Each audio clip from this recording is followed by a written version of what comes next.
tell me what to do. Who you're talking to?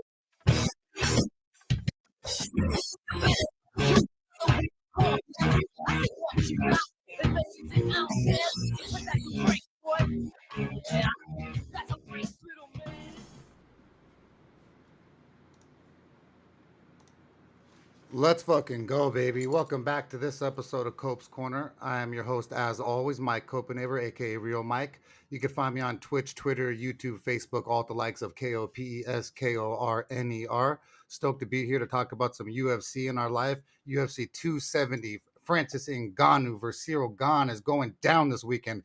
Heavyweight extravaganza and madness. These two big boys are going to be throwing down, and I don't just mean big because they're slow. These two dudes move, and they move well, especially Gane. So stoked to be here with you guys, as always. Firstly, I'd like to shout out one of my sponsors, Melon Brand Hats. It's a luxury line of hats that my boy Brian McDonald, one of the co-founders in high school, came up with.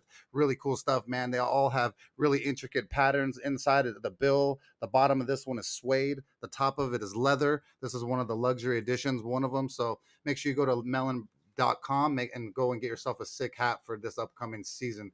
And secondly, I'd like to thank Spliff Seeds Amsterdam, SPLIFF Seeds. It's a genetics of MJ. So if you grow marijuana and you like good genetics, if you go over to spliffseeds.com and look up lemon cream kush female, you'll actually see the picture of the plant that I grew there. It's also on the cover of a book, on a book cover on Amazon from a famous grower in the UK named Sean Prana, Prana. So make sure you go over there and give them some love and get yourself some genetics. And thirdly, I'd like to thank FokaiStuff.com, baby, Guamalian gear. My boy Rome from Guam came up with this MMA and island vibe wear that a lot of MMA fighters have worn since back in the day, like Brandon the Truth Vera, my boy Herman Tirado, my big bro War Machine, and many of other great fighters over there from Guam and other people as well. So shout out to FokaiStuff.com. Make sure you go get yourself. They got shirts, beanies, doormats, baby blankets, all kinds of cool stuff. So really cool, man. So just like to thank all three of them for just supporting the show and just giving me love. And then I'd like to thank my other sponsors, Justin L from Vancouver, one of my boys, supported me ever since the old show MMA for Money. He's always been there for me, and then through thick and thin, and also sponsors the show. Stuart's son from San Diego, one of the undisputed OGs, great dude. He supports me as well, and can't thank him enough. And then late night parents host Ted Hicks over here on Haps, one of the best dudes ever. Also, I can't thank him enough as well. Hopefully, my man Mr. B, the MMA guy, will be jumping in shortly. In 3, 2, 1. My man Mr. B, how are you, my dude? What's happening, man? How are you? Oh, dude, I'm always stoked to be here with you, especially. And that means we're going to be talking about some UFC. And this weekend's UFC is going to be a lot better than last week's, even though the main event of last week was sick. But UFC 270 is going to be amazing, huh, B? Yeah, man. I'm looking forward to it. A lot of good matchups. Boy. Hey, Stevie Wonder. Yeah. So, with that said, I'm not. Last weekend's event was Qatar versus Chikadazi. I'm not going to go through the whole thing because I did not like the card. It kept falling apart. Everything just collapsed. And it is what it is. But a couple of things that I will touch on that were fun. I will get into, like, the only thing that I could think about that was worth talking about was Borshklov took out Dakota Bush with a TKO liver shot from hell. Took out Harry Bush in round 1. That liver shot was sick, huh, B? Nasty, man. Folded Dakota Bush. Yeah, deadly, man. I mean, I didn't expect him to do that, actually. I thought he would take him down on the ground and beat him up, but did the opposite. And the only one, the other one, Jake Collier, dude, for being a big old boy, took on Chase Sherman. Man, dude, Jake Collier ended up looking good, man. Got a submission round 1, flattened out Chase Sherman so fast and easy. It was just crazy. But shout out to him for one of the only finishes of the night, huh? Yeah. Good job on Collier's part, man. Sherman disappointed me. Golly, man. But yeah, big props on Collier. And then lastly, the main event of the night was Calvin Kattar took on Giga. And man, did Calvin absolutely beat the living shit out of Giga and send him into another realm.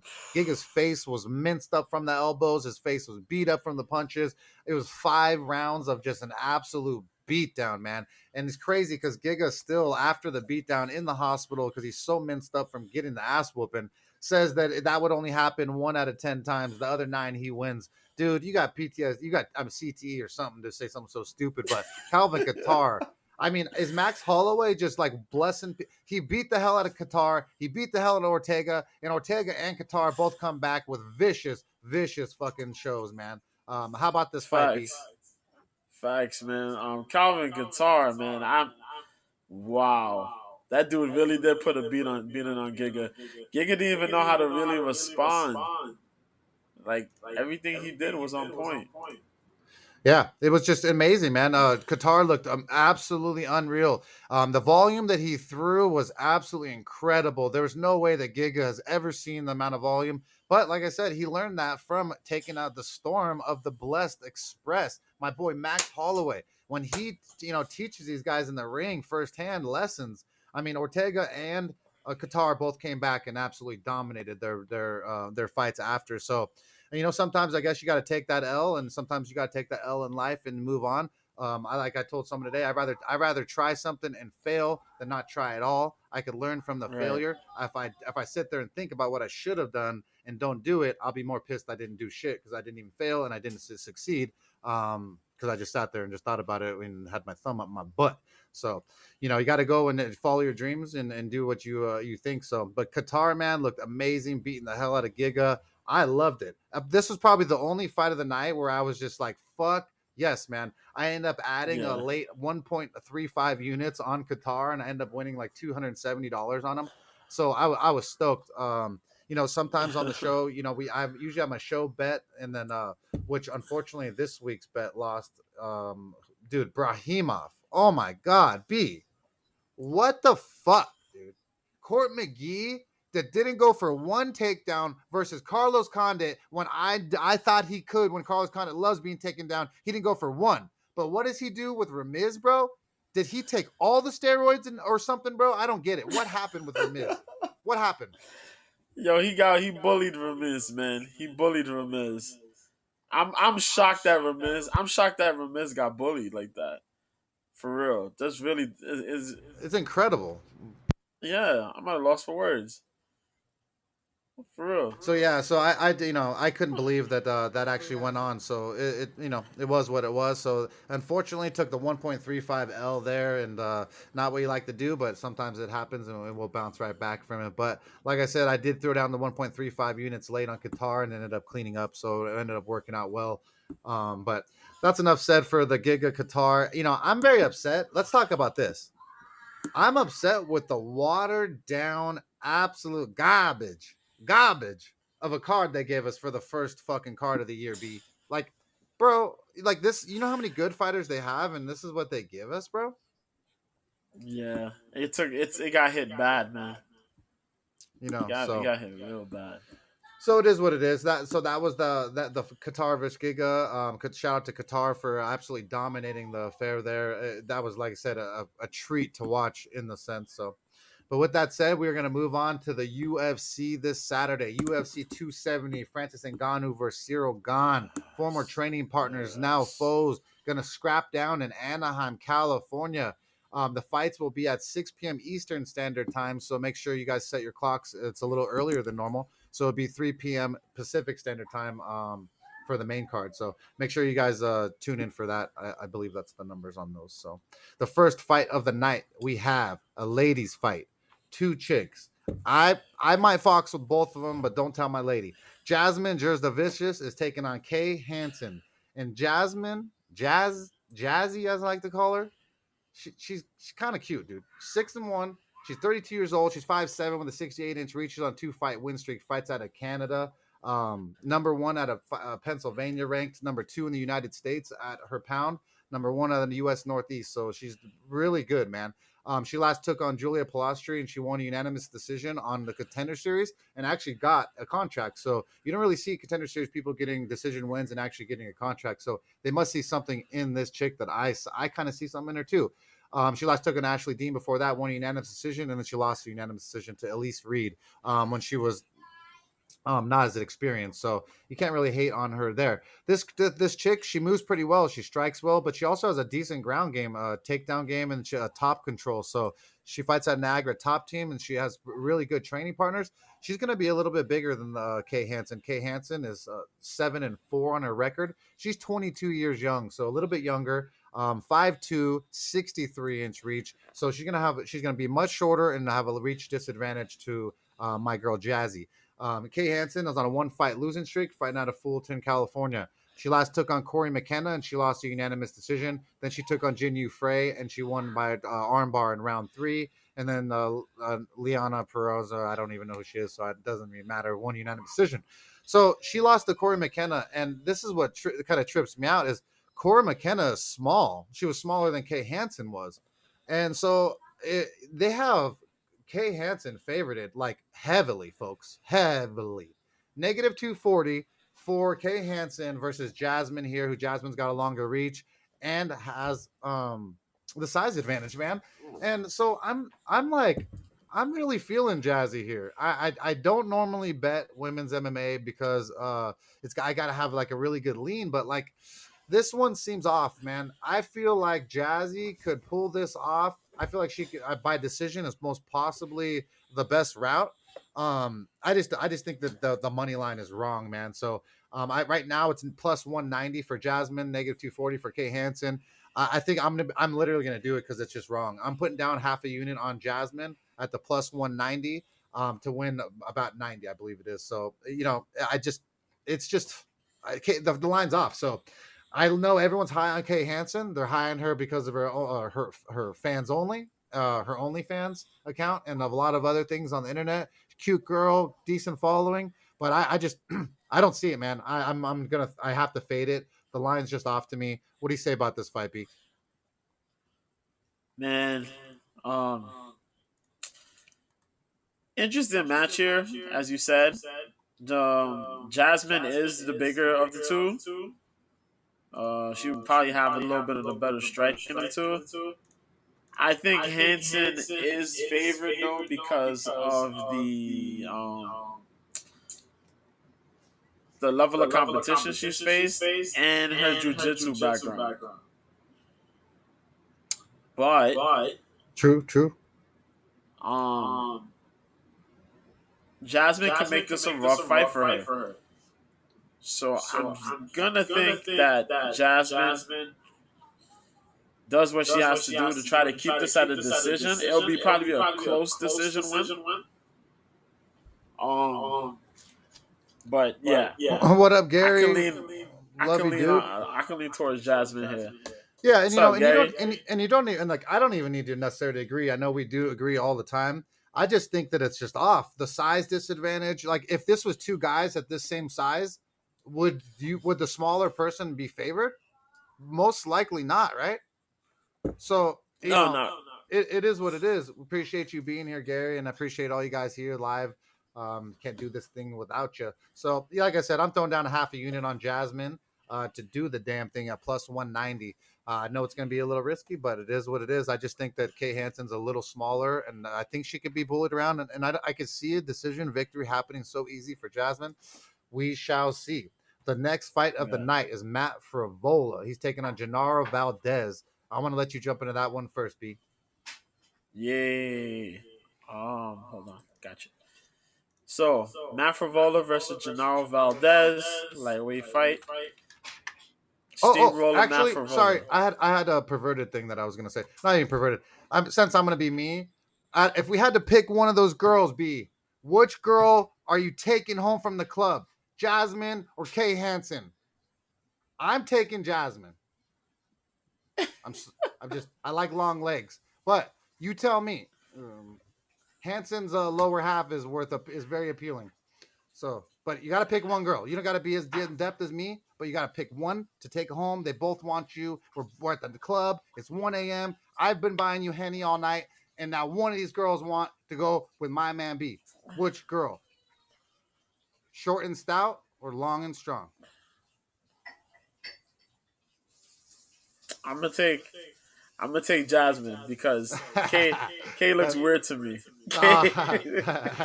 All right. So now we'll get back to business. Sorry, I threw B a curveball. I was like, I started saying, you know what, dude, I'm gonna start being just myself, and I don't gotta be. I'll be professional, but I'm gonna be myself. So Jasmine got vote times 2. So you're a fan of. We're fans over here, right? Yeah. So jump into Matt Frivola versus Gennaro Valdez, and sorry for my pervertedness. I know Gary appreciated it. Gary loves when I get crazy. Facts. Hold up. And if anyone's in the chat, you could have a vote too. Let's have a chat vote. Anyone that's in the chat, you look up the 2 chicks fighting, and tell me which one you like. Just for fun, might as well. It's a guy show. Girls are welcome too, but especially Mel B. Mike is a trip. All right, Gennaro Valdez versus Matt Frivola. Hold up. Yeah. Okay, hold up. So yeah, Matt Frivola, man, 31 years old, fighting as lightweight, 5'9" with a 71-inch reach. Born out of here in New York, but fighting out of Tampa, Florida, and Gracie Tampa South. Man, the last time we seen this guy fight, he got knocked out in 7 seconds by Terrence McKinney. That's not good. That was a shocker right there. But if you know Terrence McKinney, first round, yeah.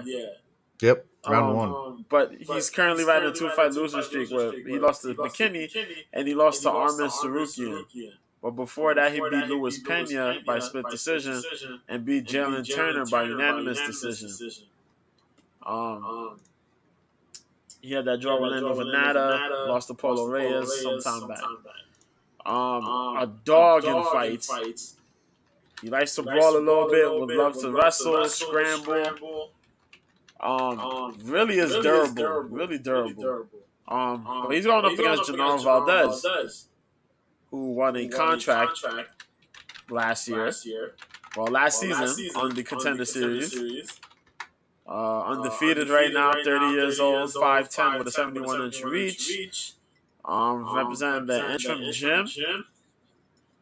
Contender Series, he won that fight in round 2 against Patrick White. Then he was winning on Lux. He had that 2-fight win streak on Lux. He bought Alan Batista by rear naked choke. Edgar Diaz Guzman he beat by rear naked choke. Miguel Arizmendi he beat by ground and pound. This guy finishes a lot of fights. Yeah, he finishes most of them. And he seems to be. It seems like he has those chokes, but he has those double ground and pounds. So he seems to like to ground people. You know. Yeah. Good fight though. I don't know how many. I don't know the route at which they're gonna go. I know Gennaro Valdez has been in 3-rounders before. Well, gone to the final round, all 3 rounds. Matt Frivola is a tough dude, man. But if Gennaro could get in there early, he'd spark him. It all depends on how Frivola's gonna approach the fight, though. Yeah, I mean, so this fight's interesting. I like Gennaro Valdez here. He's a plus 160 underdog and a negative 200 for Matt Frivola. Normally, I like the OGs versus the newer guy, but Matt Frivola is on a 2-fight losing streak, as you said. He got sparked by Terrence McKinney last time out. I don't know how he's negative 200 right now. To you people who don't bet, negative 200 means you got to put $200 on him to make $100 extra profit. I mean, for a guy coming off a 2-fight losing streak, one that he got starched last fight in round 1, versus a guy, the Gennaro Valdez, who's going to be longer than him, I believe. 5'9", 71, 5'10", 71. So he's going to be a 1 inch taller. He's definitely going to be have a slight reach advantage. I know it says the reach is both 71s, but I really doubt that. I bet you, almost guarantee you on Friday, if you match these two up on the scales after they weigh in, that this dude's going to be much bigger than Matt Frivola. So I would look forward to watching the weigh-ins on Friday so you could see that. And if he does look good as an underdog, man, he might want to fire at him. He's Hispanic, fights out of Tijuana, Baja California. Not to be racist, but Hispanics have great, great gas tanks, man, and they're really mean and great fighters. Should have decent boxing. And like I said, this dude's ground and pounded and choked people out. He's a finisher, it seems like. So Matt Frivola, to me, is a type of guy that loves to show himself, to give you the opportunity to finish him. Yes, he is a veteran. Yes, he has a little more experience. But at this day and age, at this time, Genaro Valdez as the underdog would be the pick for me. I'm not going to go with Matt Frivola. He ain't the steamroller, all right? Now, the next fight of the night was supposed to be one of the fights from last week. Vanessa Demopoulos was taking on Silviana Gomez Juarez. And Vanessa Demopoulos, little monster, 6-4, 33 years old, 5'2", with a 62-inch reach. She's on a one-fight losing streak. Fights out of L.A., California, baby. Shout out to the West Coast over here where I live. She last took on JJ Aldrich, and she lost a unanimous decision. Losing to JJ Aldrich isn't really that bad because JJ Aldrich is a southpaw. She throws straight punches. She's not bad, other than bad looking. She then she lost to JJ Aldrich, and then Cynthia Arqueo. She won punches round 1, and then she lost to Lupita Godinez majority decision when Lupita Godinez was kind of just bombing on girls. So Vanessa Demopoulos, that was the next. Silviana Gomez Juarez is 10-3. She's 37 years old, 5'3", 63-inch reach. Both these girls are a little bit aged, like fine wine.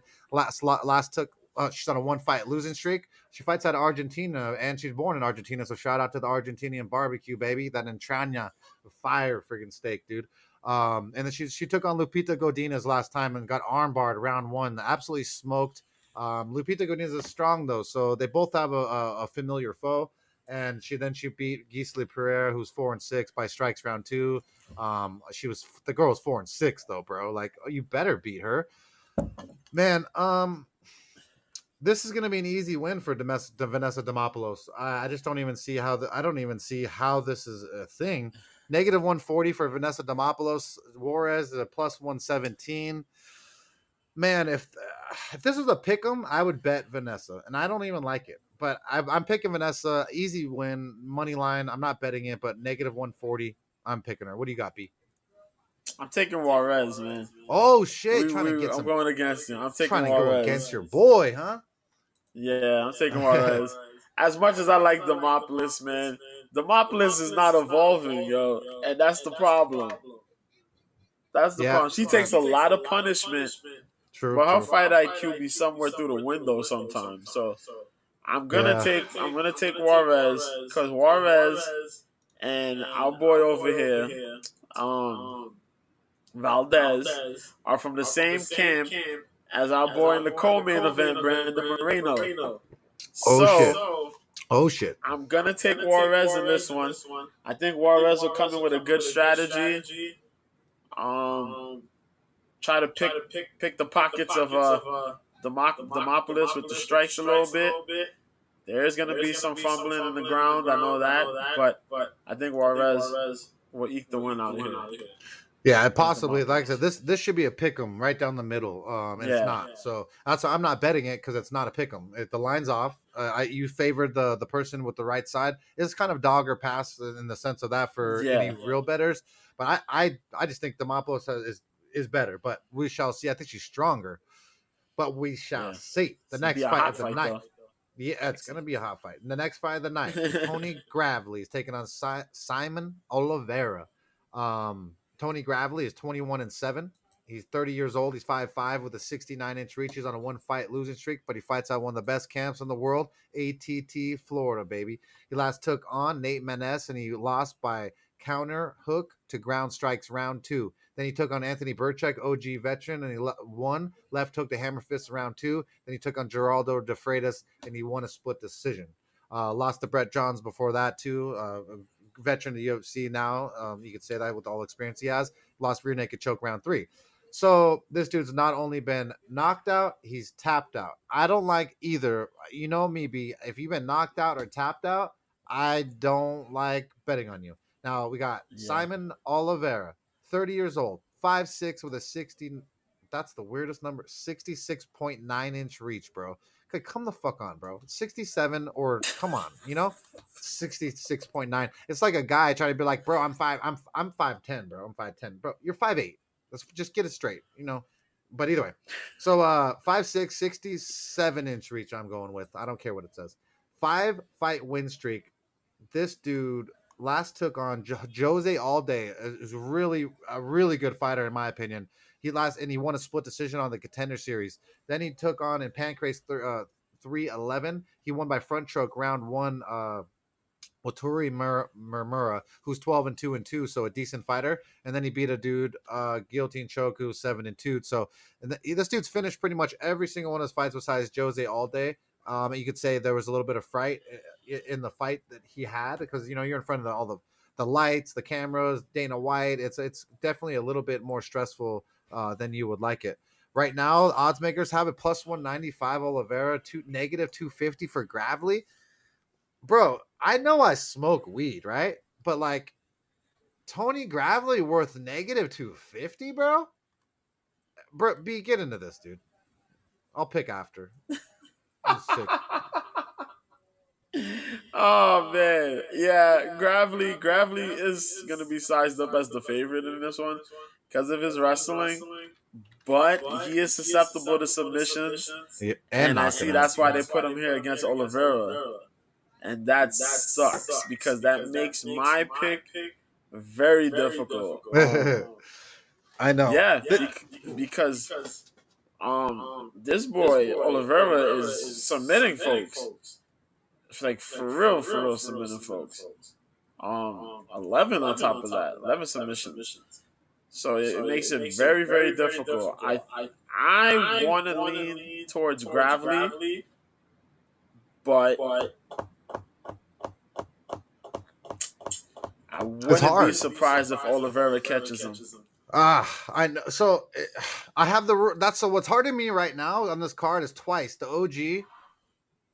I don't want to back, and I want to back the newcomer, and I don't normally do that. That's like the opposite of what I normally like to do. But the odds are fucking off, bro. Like it's crazy. Oliveira is tough as shit, dude. He could sub or knock him out. Even he's been vulnerable to both of them. Am I crazy for wanting to bet Oliveira, bro? You know what I mean, B? Plus 195. Yeah, the temptation is there, man. The temptation is there. I appreciate you being here. Kick your bass. Yeah, the temptation is there, and the possibility of it happening is right there too. Man, dude. So I mean, I'm doing it. Fuck it. I did the 0.5 on a girl. I'm doing 0.5 on him. I'll do 0.5 on Simon Oliveira for money line. It's at a plus 195, so it almost makes $100. That's gonna be the second bet of the night. Oliveira, baby, and hopefully the Du Bronx Oliveira give him some love. So let's go, Simon Oliveira. Tony Gravely, I don't like. It's been a thing on the MMA for Money show. If you go back all the way to, like I said, the MMA for Money show almost a year or more ago, I did for 3 years. I asked who was it? Gustavo Lopez, when he came on the show as a guest, I asked him to beat up Tony Gravely for me. So I have a thing against him. So I like the fact that not only has Tony been knocked out and tapped out, Simon Oliveira is 18-3. This isn't just a guy, like he's not just some newcomer where he's got no skill, So Hey, unit. also remember Mike, you picked against Tony Gravely's last fight, and Gravely lost. Oh, so, there we go. So that's right. I think we bet him even the other dude. Yeah. Well, either way. I think you bet. Sure. Yeah, you bet Maness. I picked Gravely, and you bet the Maness. Remember? Yeah, exactly. So we have a history of dominating Tony Gravely, like I like to do. So Simon Oliveira has everything he could to do it, and we shall see if he does it. So that's enough on a prelim. Man. It's enough on a prelim. But the next fight of the night is Jack Dela Magdalena versus Pete Rodriguez. I'll let you jump into this one first, B. Cool, man. So we got Jack Dela Magdalena versus Pete Rodriguez at welterweight here. Jack Dela Magdalena, a guy who made a little bit of noise during last season's Contender Series. There you go. 25 years old, 5'11" with a 73-inch reach, out of Australia. Perth, the Perth area there. His last fight he had was against Inge Lusa, where he pretty much dominated this guy on the stand-up. Nasty stand-up he had. I really enjoyed it, but it was a unanimous decision. He dominated though. Before that though, he fought this guy Alden Bates, beat him in round 1 with a knockout. Glenn Pettigrew, he beat that guy by strikes. That was a TKO. A minute 55 in round 2.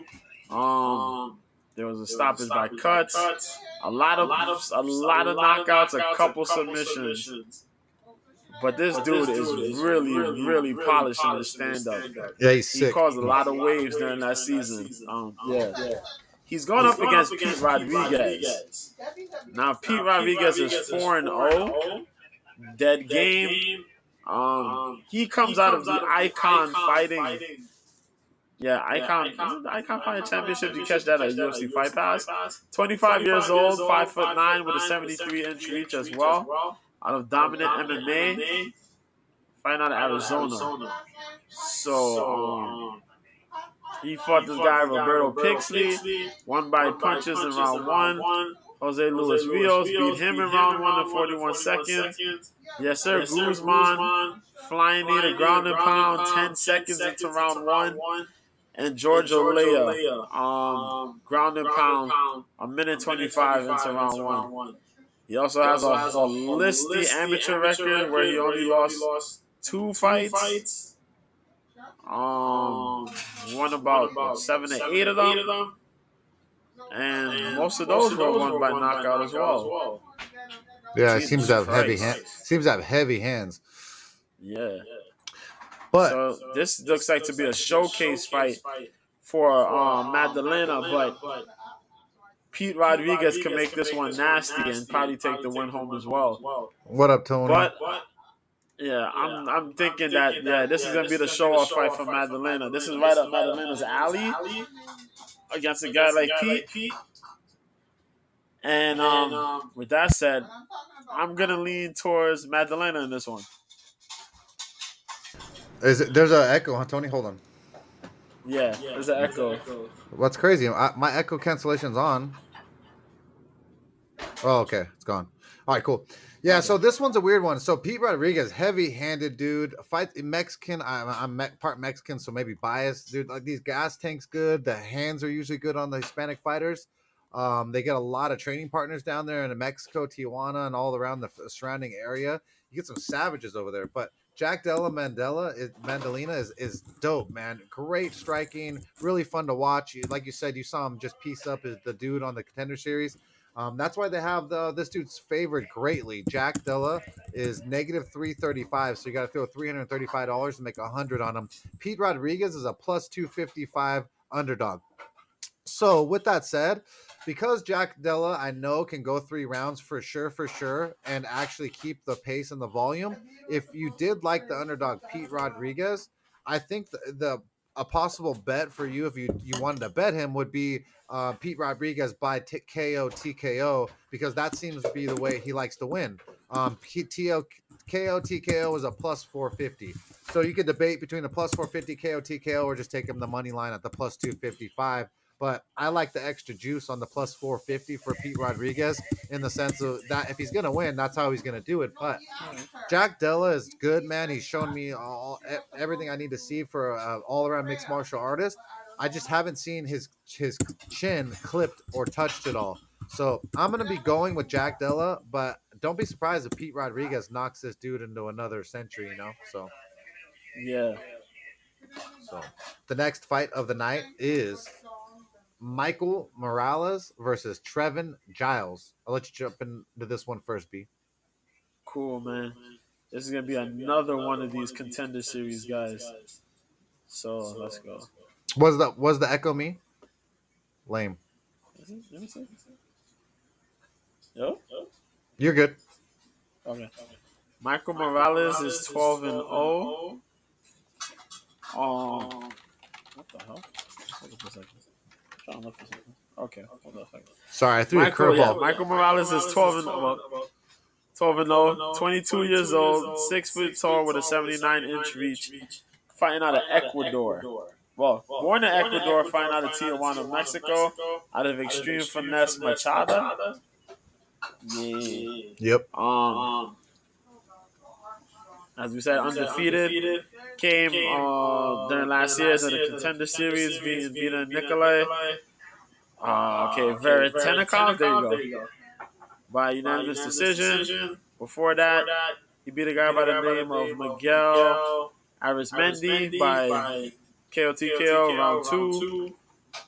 Ricardo Centeno 4:15 in round 1. Daniel Bastidas got a doctor stoppage 2 minutes into round 1. And pretty much a lot of these is a mix of KOs and some submissions. Well, we only got one submission, I should say. Hey B, And they 9 said KOTKOs. they said the echo's on your side. Is your microphone? If you go to the microphone setting, is your echo cancellation on? Let me Turn see. it on. Turn it on if it's not. I think because Haps reset mine, and mine's working, but maybe yours reset too. Should be highlighted. Yep. Is it pink? Yeah, it's pink. Huh. Either way, it's weird. I'll shut my mic off while you talk, and maybe that will fix it. But sorry, they said that it was on your side, so I want to see.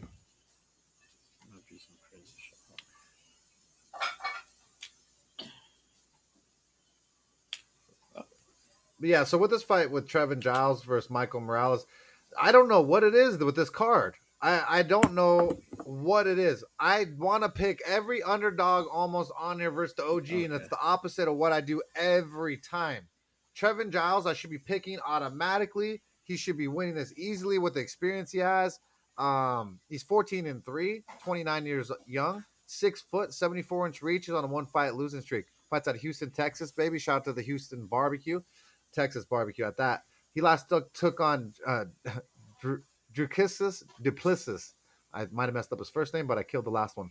He last lost to him round 2, so he got smoked, Trevin Giles did. Then he took on Roman Daldiz. He lost unanimous decision. Then he took on Bevan Lewis, or he won unanimous decision versus Roman Daldiz, sorry. Then he took on Bevan Lewis, and he won punches round 3. The problem with him is he's tapped versus GM3. He's tapped versus Zach Cummings. He's got knocked out by Duplessis. It's hard for me to trust Trevin Giles. Then you have Michael Morales, who's 12-0, never tasted defeat. He's 22 years young, 6 foot, 79-inch reach, 12-fight win streak, fighting out of Tijuana, Mexico. Once again, shout out to the Mexicanos. This dude's bad, dude. He last took on Nikolai Vertikonov. He won unanimous decision in the Contender Series. Then he took on another dude. He TKO'd him round 2. Then he took on Ricardo Centanino, and he beat him round 1 punches. Doctor stoppage, punches, triangle choke, punches, corner stoppage. Like, this dude's beating the fuck out of people, dude. This is going to be a fun fight. Trevin Giles gets himself into trouble. I don't know, man. I don't know what it is. It's if something in the water. I don't know why I picked 3 underdogs at this point. Actually, you know what? Thank God he's not. He's a slight favorite. Negative 125 now. Plus 105 comeback for Giles. So they're seeing something weird here. I think there's something fishy going on. I'm going to Michael Morales. Negative 125 to dominate. What do you say, B? You taking? Am I echoing or are we good? Yeah, you see, it's an echo, but I thought it was my headphones, but no, it's not. I don't know. But there's an echo. You're good on my side, but whatever. Oh, okay. We'll see. All right. So, but who do you got in that fight? I'm back in the slight favorite now. He was dog, I believe. I'll look it up. Look it up for you. I think best fight odds. Yeah.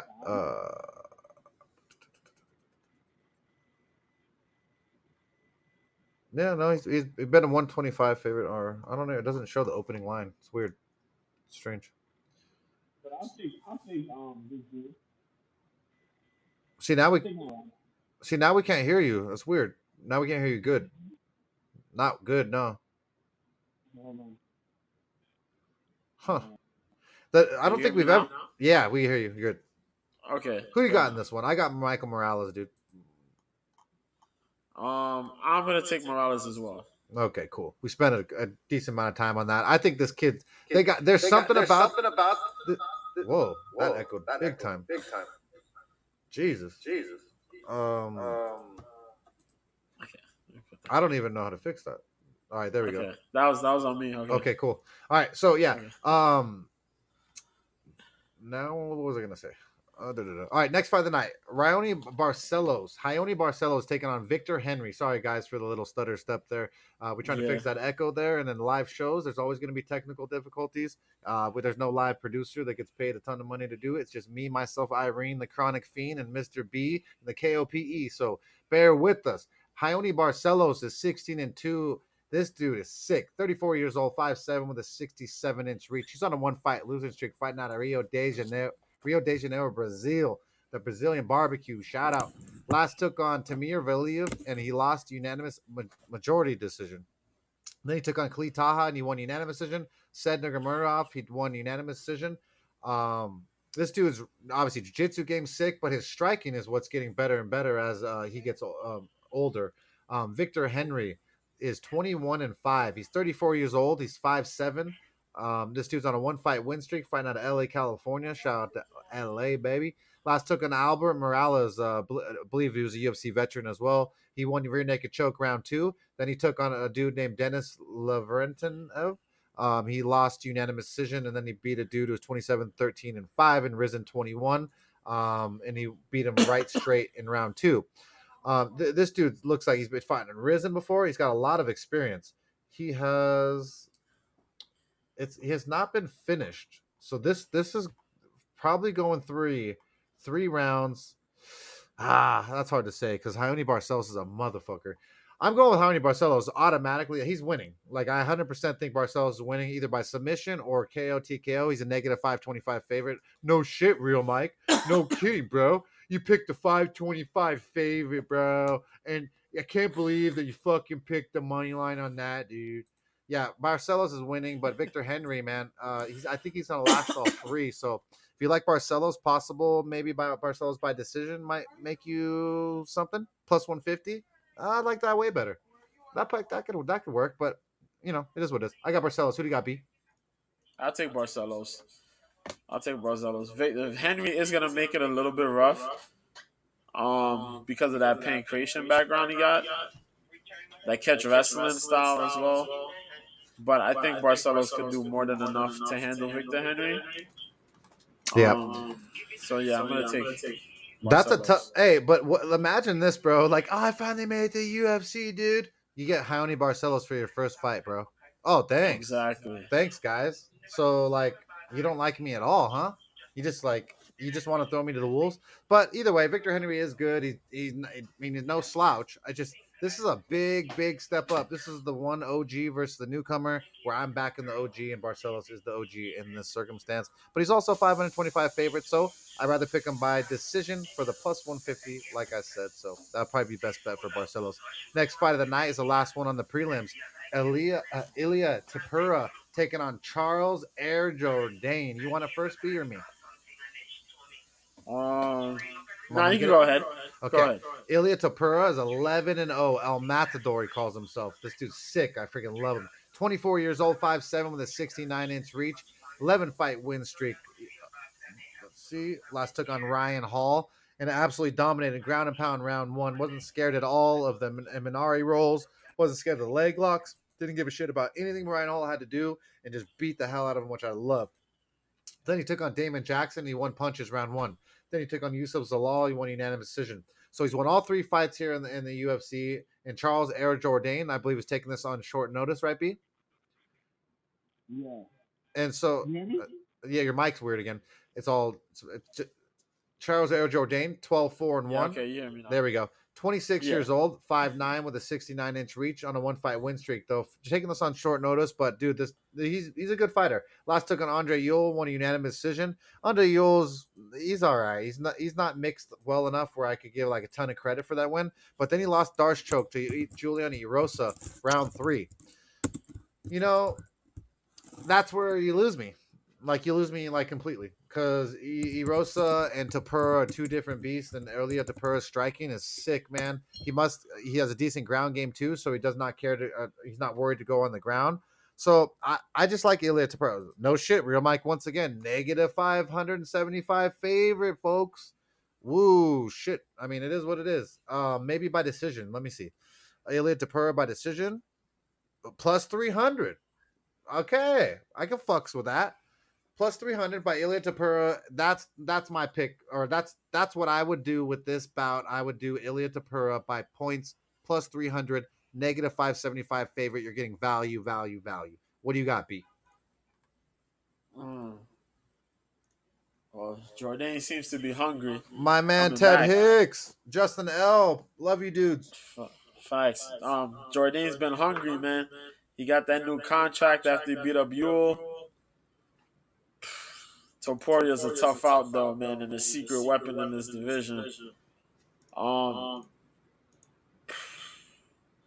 can see Jordan getting a decision or possible TKO. But Toporia's ways of winning are a little lengthier here. I'm going to take Topuria. Either decision or late submission win. Yeah, I just like Tapura a lot. I think the late notice Tapura's. I think this kid might be the real deal, and he's just believes in himself. So we shall see on that. I also want to shout out all 44 of you here live tuning in to Cope's Corner, and me and Mr. B. We appreciate you guys each and every week, always making the show what it is. Every like, subscribe, and every donation, we appreciate everything you guys do. Thank you so much, Ted Hicks, for the Love Burst Award for me, the Love Burst Award for Mr. B. Cannot thank you guys enough for all the love that you guys show us. The next fight of the night is going to be a fun one. Rodolfo Vieira taking on Wellington Turman. And Rodolfo Vieira is 8-1. The black belt hunter, he calls himself, and he's last 32 years old, 6 foot with a 73-inch reach. He last won his last fight. He's from Brazil. Shout out to Brazil again. He last took on Dustin Stoltzoff. He won rear naked choke round 3, much later than I thought that he needed it, but he ended up getting it. Then he lost to Fluffy, Anthony Hernandez, his only loss ever in MMA. He lost an arm and guillotine choked round 2. One of the biggest underdogs ever, Anthony Hernandez, cashed against Rodolfo Vieira. I don't know if it was a fluke, but the fact that he gassed and ended up giving it up is what it is. But he's taking on Wellington Turman. Wellington Turman has called himself the Prodigy. I don't think so. 17-5, 25 years old, 6 foot with a 72-inch reach. He's on a 1-fight win streak. Last took on Smiling Sam Alvey, and he won a unanimous split decision. So close fight. Then he lost to Bruno Silva, ground and pound round 1, where he got absolutely brutalized, knocked out. There was just stars and birds floating all around his head when he got beat up. Then Andrew Sanchez, who's a wrestler, knocked him out right across the ground and pound round 1. 2 fights he got knocked out in round 1 when he's taking on someone. Rodolfo Vieira is the type of dude that one round he's one of those 5-minute man at the club, but he's gonna give you a good 5 minutes. It's gonna be a bad 5 minutes. So he's gonna take this dude down and I think sub him quite easily. I don't think that he should be striking, but he could possibly club him down too because Turman's shown no chin. So I think this is easy win for Vieira to win this fight here. The odds right now have Vieira at negative 240, so they think I'm right. Plus, or they most likely they favor me. We'll say that we're not right yet. Plus 190 on Wellington Turman. I think Vieira is going to take this dude down and sub him faster than a sub sandwich is made at Subway, bro. So what do you say about this, B? What do I say? What do you say? Oh, come on, man. You know Man, exactly what I'm going to say. Come on, man. You know exactly what I'm going to say. Come on, bro. Man. This writes itself. After I'm going to take Rodolfo Vieira, man. Pena did what she did to us, or Nunez did what she did to us. No. Wellington Turman is not doing that shit here. I know. No. Hell no. If Wellington... Hell no. Okay, we're going on record here. If Wellington Turman submits Vieira, I'll shave my head. The hair that I got, I'll shave it next week, right? So I don't want to shave it. I like my hair. But if Turman if he subs him, he's not going to. Okay? That's why I'm doing this. But if he does, because Pena won, when I didn't think she'd have a chance in hell, wouldn't do nothing. What up, Army vet? Appreciate you being here, dude. So, but yeah, Wellington Turman is gonna get subbed, right? Yeah. So how about Yeah. the under? We're under 1.5 probably, yeah. I'm Right? taking that. Yeah. Under one and a Yeah. half is. I think under We'll one take and a half under 1.5. would Yeah, be we'll a take it good under bet. 1.5. Because I mean, I don't want to throw down $275 on a dude who gasses faster than a Oh, dude what's up, vet? from a nightclub, you know. So Vet? the next fight of the night is Cody Stamen versus Sedner Murdoch. I'll let you jump into that one first, B. Yes, please, because this one. Great one. Oh Great. shit, this This one is is good. sleeper. This might be the fight. Not fight of the night. It's gonna be fight. Other than the co-main event and main event, this is my favorite fight. Let's go. So first off, we got Cody Stamen, the Spartan Cody Stamen. Oh, Gary, 19-4-1. don't be doing What's that. up? Gary wants What? me to shave my head. He wants me to shave my head, so he's rooting on Wellington. Hey, if Turman wins, I'll show all the fights where he wins, and I'll show Juliana Pena's wins in fights. Hey, I'll go live and shave the head if he wins. If he submits, if Turman submits, he's got to submit them though. He's got to submit Vieira. I'll shave my head live all day next week. Oh my god! But we don't want it to happen, B. God. We don't want it to happen, B. No, we don't. We No. don't. Cody Stamen, man, 32 Please, years old, 5'6", with a 64.5-inch reach, man, representing Sparta, Michigan, a Michigan top team. Currently on a 2-fight losing streak. He lost to Marab Davadishvili back in May, and he lost to Jimmy Rivera by unanimous decision in 2020.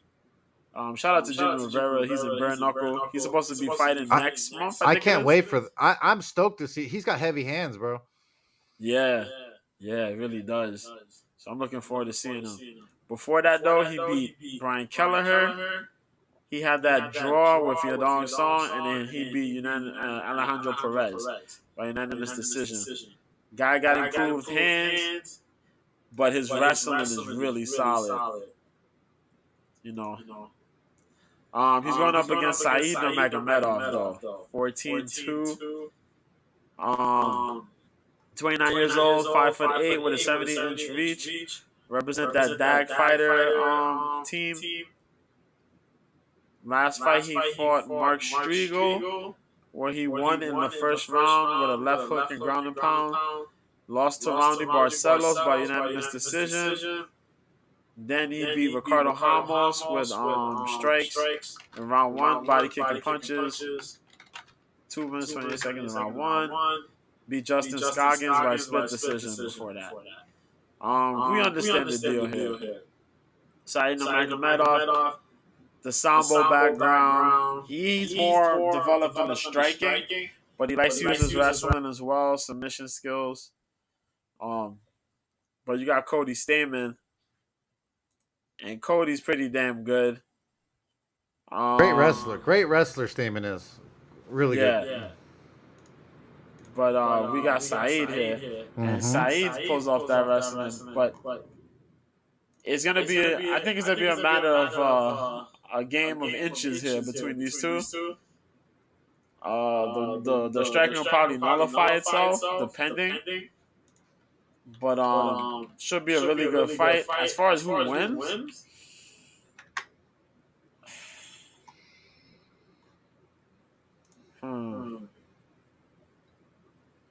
Who do you think striking's better? I think Saeed's is a little better. Okay, cool. I think so too. He throws a lot more. He throws a bit more kicks in there. Yeah. He can throw his hands, but he throws kicks in there as well. Yep. So I'll probably take Saeed on this one. Okay, cool. No disrespect to Cody. No disrespect at all. I like Cody a lot. I love American wrestlers, you know, but this is a problem for Cody here, man. The fact that he's going up against another wrestler, especially one of those the Dagestani type wrestlers, the Russian wrestler, you know, the grind you type of wrestler that is like Achilles' heel to an American wrestler. If Cody Stamen had a little bit better hands, if he had like a right hook a right or a left hook, something that I knew that I could count on him standing he could use to set up a takedown or not possibly stun him and knock him down.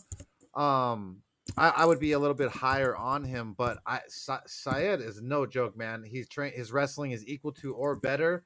The pressure will be equal to or better, and his striking is a little bit better. So I think that he's 29 years old. He's 5'8", 70-inch reach. Like I said, fighting out of Russia, bro. These dudes are no joke. He's only got one L, and it's versus Jaime Barcelos. And we just talked about it. BJJ black belt and a BJJ black belt that had good wrestling and heavy hands. So this is a set up fight for Syed to win, in my opinion. Right now, the odds makers have Syed at a negative 190 on 5 dimes.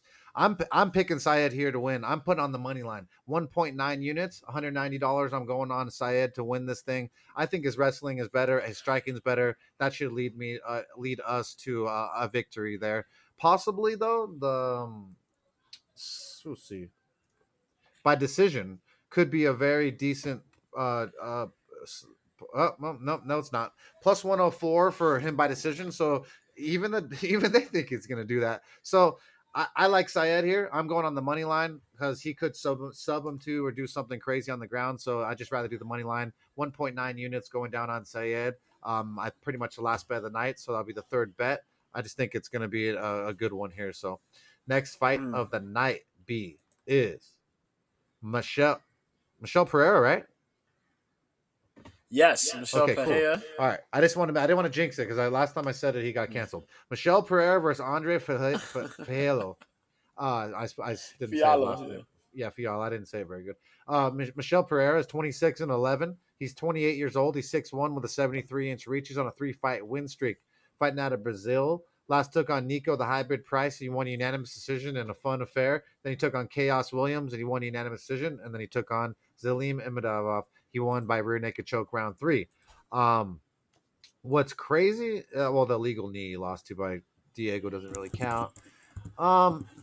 Michelle Pereira is fun, flashy dude. He's a dude that does jumping jacks in there, does backflips, does all the fancy, flashy, fun stuff. Strikes really well. Is a lot of fun. His ground game is probably his Achilles heel. He's taking to Andre Fiallo, 27 years old, 6'1" with a 74-inch reach. He's on a 4-fight win streak, fighting out of Sanford MMA, and that's going to be the biggest.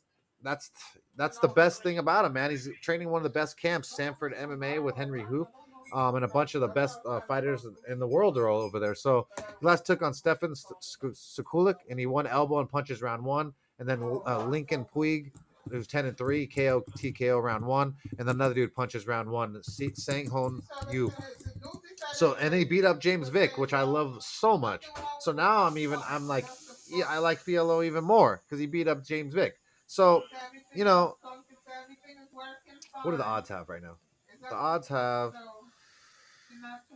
let's see, negative 285 favorite for Michelle, plus 225 for Andre. I feel like they're disrespecting Andre a little bit, man, and I don't know why, but I'm gonna pick Michelle Pereira because, like I say, he's supposed to win this. He's flashy, he's fun, but man, I don't be surprised if Andre makes this a fight. What do you say about this fight, B? Which fight you talking about? Oh, the Fiallo Pereira fight. Yeah. I'm going with Pereira on this one. Fiallo. Not to say that Fiallo can't win it. Yep. But I'm gonna take Pereira because Fiallo takes too much damn damage. Yeah, and that's especially the problem. Yeah, and their show it could be a showcase for Pierre. That's the problem. Yeah. But if Fiallo gets him down on the ground, that's a problem for Michelle. I think we haven't seen him on his back really, So I don't know. I know I'm picking Pierre, but I hope it's a fun one, and I hope he shows up and does the offense that he does and his backflip and everything. A lot of fun to watch him strike, Combi. Who? Michelle. Pereira? Yeah, Michelle. Yeah, Pereira. It is always a fun to watch him strike. Cartwheel, bouncing elbow, Superman punches, all the craziness. Just but flashy. This fight will be exciting. It will be very exciting because Fiallo doesn't back down. Nope. He steps forward. Nope. He will take those punches, take those shots. It takes an incredible amount, either a serious shot or an incredible amount of volume to put him away. Yeah, for sure. So Like I said, I can't wait to watch this fight. With that said, the co-main event of the night is Brandon Moreno versus Davidson Figuereto. Brandon, the assassin baby Moreno. You want to jump into it first, B, or because I know we both love him. You want? Let me know. Yes, I will All jump right, into this one. get it. Also, Brandon Moreno. shout out to the Go ahead. 56 Live. I appreciate all you guys tuning in to me and Mr. B. If you could please go to the Twitch, Twitter, YouTube, Facebook, and like, subscribe, and give us some love there. I appreciate it. Facts. Sorry, B. Brandon Moreno versus Davidson Figuereto 3. So stoked. Jesus Christ. They said this is the first trilogy in the UFC history to go back to back to back. So let's go. The assassin baby Brandon Moreno, 19-5-2. 28 years old, 5'7" with a 70-inch reach. Coming out of Tijuana, Baja California. Yeah, baby. Mexico, baby. Yes. Yes, sir. Representing that Entrum gym, man. That Ludwig martial arts. He's been improving that kickboxing a little bit, just in case you people need to know. Last fight he had, he won the title. Before that, it was a draw. Before that, he fought Brandon Royval. Royval had that shoulder injury. Formiga, he handled him, unanimous decision. Kai Kara France, he handled him too. Moreno has been improving a lot with his boxing, as you know. He has that jiu-jitsu background. His jiu-jitsu is solid, boy. When he first came into the UFC, he had that jiu-jitsu background. He left and he improved his boxing, his takedown defense somewhat, came back. Since then, hungry as hell. His opponent, Davidson Figuereto, 22-1. Deuce de Guerra. There you go. Deuce de Guerra. 34 years old, 5'5" with a 68-inch reach, representing Team Figuereto now. Asura Power Brazil. He made that gym here in the States now. Because he was in Brazil. So now he's here in the States. His last fight, he lost against Brandon Moreno. Draw against Brandon Moreno. Handled Alex Perez in the first round, easy. And then he washed Benavidez twice. Yeah, I don't know how that went. Jesus Christ. Poor Benavidez. Poor Benavidez. I'm sorry, but damn, I love man, Joe. I thought Benavidez would have won. Me too. Yeah. I love Joe. Damn. He's got his wife. He's got his wife, though. He's a winner for life. Facts, man. But Figueredo comes in with this strong stand-up. He has a crazy, like karate type stance. He keeps his hands low, but his defense is pretty good. Takedown defense is pretty good. His movement, footwork is pretty solid. Same thing with Moreno, but he does a lot of the karate stancing with the shifting of his feet. You know what I mean? Left, right, and whatever. His right hand though is that critical punch. Woo! Yep. That thing when it comes through, that straight right hand, it is devastating, boy. But with that said, this is a very cool fight, and I toss it to you, Mike. Yeah, this fight here, man. I love Brandon Moreno, and the last fight was just so incredibly awesome that I just don't see it going any other way. He got him in a rear naked. He got Davidson in a rear naked choke round 3 because Figueredo gassed. He couldn't make it. Something either mentally there or whatever excuse he wants to make. That excuse to me is still there. If you gassed in 3, you can gas in round 4 and 5, even if you think that you've fixed your problem. I think that mentally that Brandon Moreno has something over Figueredo, and I think that Moreno might have even fought even tougher opponents almost. So I love Brandon Moreno here. I almost want to bet him, but I don't know if that's my love for him. You see, and so. Do I throw down on Moreno B? Because he's gonna I feel like he's gonna win, dude. Yeah, I got my faith in Moreno that Moreno's gonna win. All right. Well, then I'm throwing down. Last bet of the night. We're throwing down on Brandon the Assassin Baby Moreno to whoop that trick throwing down 1.75 units on him to win 100 versus Davidson Figuereto and to be and still champion of the world, Brandon Moreno. We got your back, baby. I think he's just gonna do what he did the last time, man. Overwhelm Figueredo with the size and the reach, man. Yeah. And so then just take him.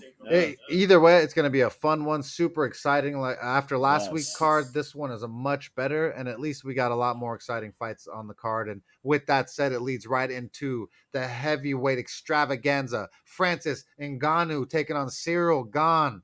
These two big boys are going to go at it. Francis the Predator Ngannou is 16-3, 35 years old. He's 6'4", with an 83-inch reach. He's on a 5-fight win streak, fighting out of Paris, France. Fights out of Extreme Couture, Las Vegas, where my brother used to train with Phil Baroni and all the OGs over there after he left the Lions Den. So shout out to Dewey Cooper, his coach, another one of my boys. Dewey Cooper, one of the best striking coaches there was, and a great fighter. So Francis Ngannou's got some great people around him. He last took on Stipe Miocic. He won by left hook round 2 and absolutely devastated the fireman, destroyed him, knocked him into oblivion, folded his legs back and made him into a lawn chair. Stipe died that night. Then he took on Jairzinho Rosenstruck and he beat him with punches round 1, smashed at him into a ground with the black on black crime. And so Francis Ngannou's power is unfucking real, but he's going up against Cyril Bongaman Gane. He's 10-0. He's 31 years old. He's 6'4" with this 83-inch reach. For the first time ever, we got two big boys about the same exact size, the same exact reach, and they're going to go motherfucking at it. 10 wins in a row Gane is at. This dude last took on Derek, the Black Beast Lewis, and pounded him into oblivion round 3. Black on black crime. The Black Beast Lewis just could not handle it, but that was in Texas. He had a lot of pressure under him. So I give Derek Lewis a little bit of slack in the fact that it's hard to have all that pressure on you while you're showcasing an event in your hometown. Then he took on Alexander Volkov. Cyril Gane did, and he won unanimous decision. Alexander Volkov is a great striker, very good kickboxer, and he did a great job versus him. Then he took on Jairzinho Rosenstruck, and he won by unanimous decision. Cyril Gane moves very, very well. Has great clinch work, great knees, has really good Muay Thai, better Muay Thai than people have ever talked about. Like I said, knees in the clinch, really crafty, moves well. I give the power advantage to Ngannou by a far margin, but I give the agility movement to Gane. He moves really, really well for a big guy. It's really beautiful to watch Gane move. But with that said, I think that Ngannou has learned a lot because you learn a lot in defeat. Ngannou has had he's had his back up against the wall right now. I had the privilege of my best friend meeting Ngannou and filming a little bit of inside stuff at the PI Center last month, and he gave me a little bit of just insight of just how great of a person he is. And my buddies just said he's one of the sweetest people I ever met. And just his energy was really good. So he seems to be putting the great coaches in spot for him to train and to sharpen his skills, whether it's striking or wrestling or his weight or whatever it may be. Francis is putting in his own money into his camp. There's not a lot of behind him, even though he's a champ and the UFC should be behind him. The kind of hater rating on my boy Francis Ngannou. I don't know if I'm an Ngannou. I just love him too much, but I'm going with Ngannou. I think he's got way too much power. I think that he's learned in defeat. I think that he has it here. He's the plus 124 underdog on Bovada right now. Negative 150 for Cyril Gane. I'm going with Francis the Predator Ngannou. How about you, B? Man, I'm going to Ngannou as well, but this is a very scary matchup for Francis. First off, this is Francis's first title defense, um, as well as the fact that there's a lot of pressure on him, as we've talked about, Unnecessary. going into this fight. This man is putting all the chips on himself, and we gotta see it through on what's gonna happen, man. Even though Gane is the more technical of these guys, super fast and very very technical. He knows how to shift his body and get into range on things. I can sit here and talk about it for hours, but we can't be doing that. But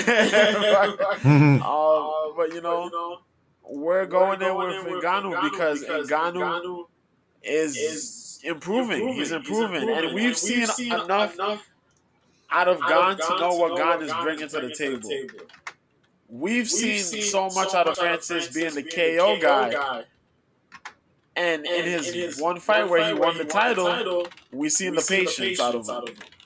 So there's gonna be a whole nother level of things that's coming out that I don't think Gane and them are expecting from him. So I'm really looking forward to seeing Francis pull out the new weapons in him, man. You know, we've seen the patience, the takedown defense, but he's dealing with this monster in Gane that a lot of people seem to be backing.